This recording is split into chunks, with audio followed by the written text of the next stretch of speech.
Hello, everyone, and welcome back to another episode of the PixelCast. This is episode 8.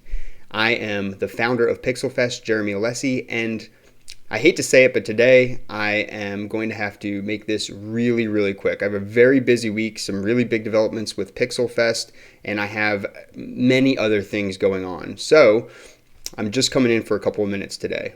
Basically, I am still working on Castlevania 4. I've done some good research. I got the Super Nintendo, let's see, I've got the thing right over here, development manual, which is actually 240 pages long. Here's some of it that explains Mode 7.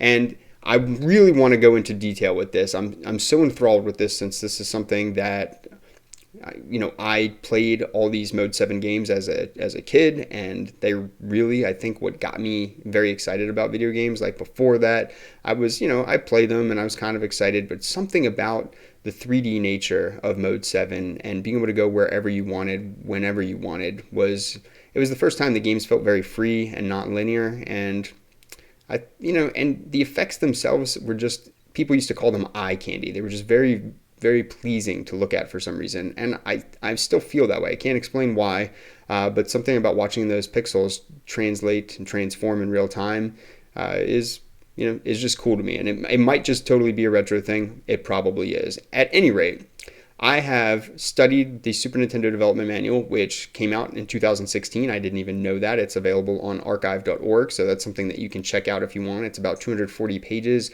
of just total engineering schematics, and everything on the Super Nintendo is actually programmed in hardware, so you were setting registers in memory to do everything. And apparently with Mode 7, there were, well, depending on who I've spoken to, either 6 or 8 registers that controlled everything. Now, I spoke to Dylan Cuthbert, who was the programmer actually of Star Fox when he was a teenager, and he's gone on to do a ton of just great games. And some of the demos that he's done, I didn't even know that he did, and I was just a huge fan of them. For example, the Rubber Ducky demo, I think that was shown on PlayStation 2 or 3. I can't remember. I think it might have been PlayStation 3.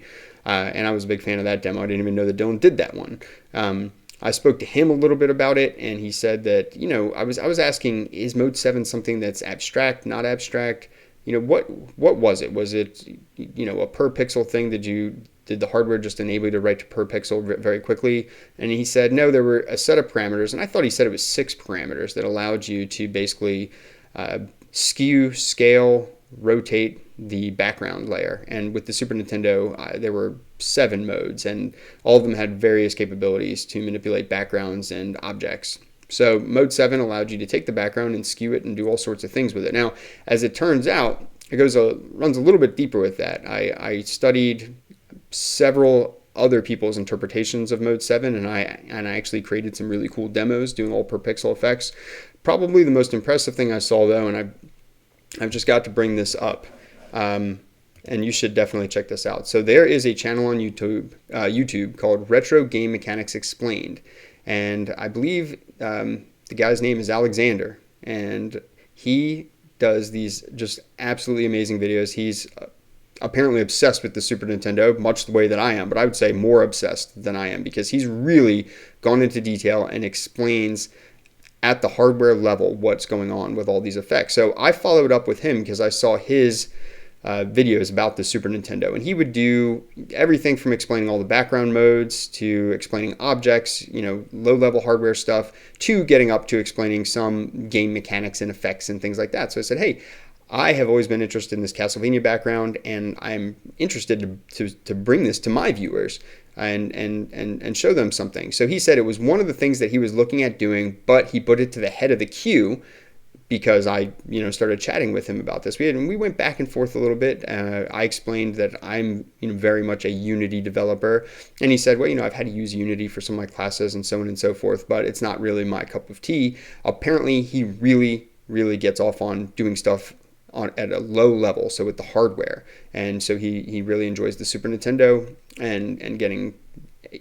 Go watch the videos. They are very low level, very detailed, but he does the Castlevania background. He also explains Mode 7 in detail if that's something that you're interested in. The Castlevania video there is pretty short, and it's 7 minutes, so by all means check that out. And let's see, I'm going to go ahead and put Castlevania away for right now, and I'm just going to say my intent with reaching out to Alex was that I did not really want to go into too much depth and spend too much time recreating these effects.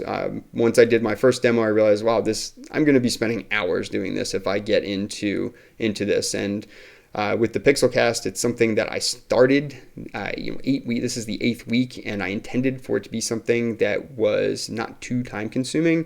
And when I dive into things like this, of course, this becomes time consuming because, and I can tell you, I have actually basically created a Mode 7 emulator inside of Unity at this point, and that's something that I am looking forward to releasing in some form or other, and at least showing off on the PixelCast, and I'll have to see what I do with that. So that is coming.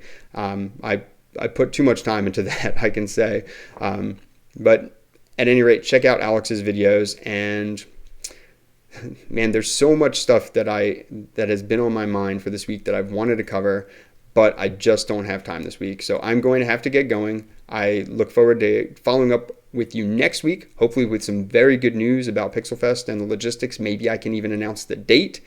And there's some games that I want to cover. I'm looking forward to getting back to the news. If you haven't, please check out last week's video where I interviewed Joshua Janae and Joseph Musso at Pixels. We were out at Pixels last week for the PixelFest Devs meetup. It was a great time.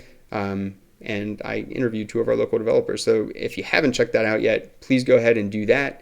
And of course, let's continue growing through love of games. Again, I am Jeremy Lessie, founder of PixelFest. Sorry to make this week's episode so short, but I have got to go. Have a good one.